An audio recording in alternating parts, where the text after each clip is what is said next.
Everyone asked question: is aliens myth or fact? An unidentified flying object, UFO, or unidentified aerial, or anomalous phenomenon, UAP, is any perceived aerial phenomenon that cannot be immediately identified or explained. Welcome to Indian Talks. Let's go to the subject.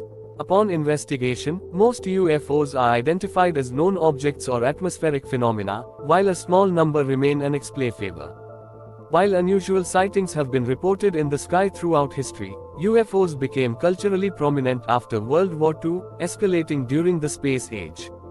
Studies and investigations into UFO reports conducted by governments, such as Project Blue Book in the United States and Project Condign in the United Kingdom, as well as by organizations and individuals, have occurred over the years without confirmation of the fantastical claims of believers.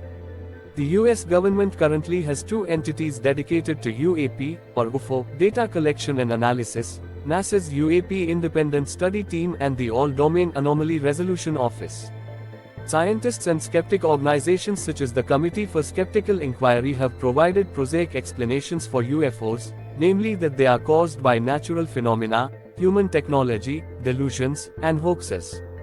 Small but vocal groups of ufologists favor unconventional or pseudoscientific hypotheses, often claiming that UFOs are evidence of extraterrestrial intelligence, technologically advanced cryptids, or interdimensional contact. But even after decades of promotion of such ideas by believers and in popular media, the kind of evidence required to solidly support such claims has not been forthcoming.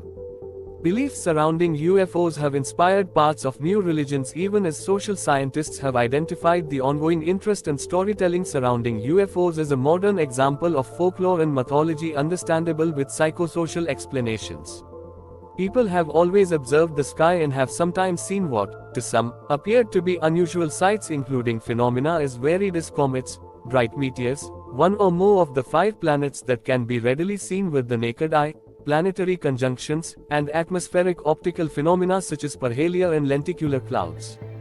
One particularly famous example is Halley's Comet, first recorded by Chinese astronomers in 240 BC and possibly as early as 467 BC as a strange and unknown, guest light in the sky.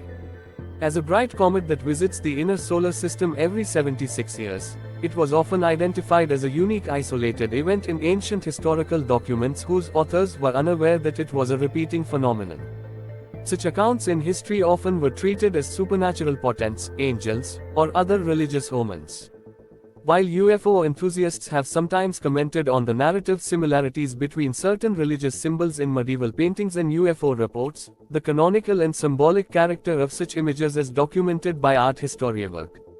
Julius Obsequens was a Roman writer who was believed to have lived in the middle of the 4th century AD. The only work associated with his name is the Liber de Prodigiis, Book of Prodigies, completely extracted from an epitome, or abridgment, written by Livy. De Prodigiis was constructed as an account of the wonders and portents that occurred in Rome between 249 and 12 BCE. An aspect of Obsequens' work that has inspired excitement in some UFO enthusiasts is that he makes reference to things moving through the sky. The descriptions provided bear resemblance to observations of meteor showers. Obsequens was also writing some 400 years after the events he described, thus the text is not an eyewitness account. No corroboration with those amazing sights of old with contemporary observations was mentioned in that work. Chen Kuo, 1031–1095, a Song Chinese government scholar, official and prolific polymath inventor, wrote a vivid passage in his Dream Pool Essays, 1088, about an unidentified flying object. He recorded the testimony of eyewitnesses in 11th century Anhui and Jiangsu, especially in the city of Yangzhou, who stated that a flying object with opening doors would shine a blinding light from its interior, from an object shaped like a pearl, that would cast shadows from trees for 10 miles in radius, and was able to take off at tremendous speeds. From November 1896 to April 1897, United States newspapers carried numerous reports of mystery airships that are reminiscent of modern UFO waves. 11 scores of people even reported talking to the pilots. Some people feared that Thomas Edison had created an artificial star that could fly around the country. On April 16, 1897, a letter was found that purported to be an enciphered communication between an airship operator and Edison.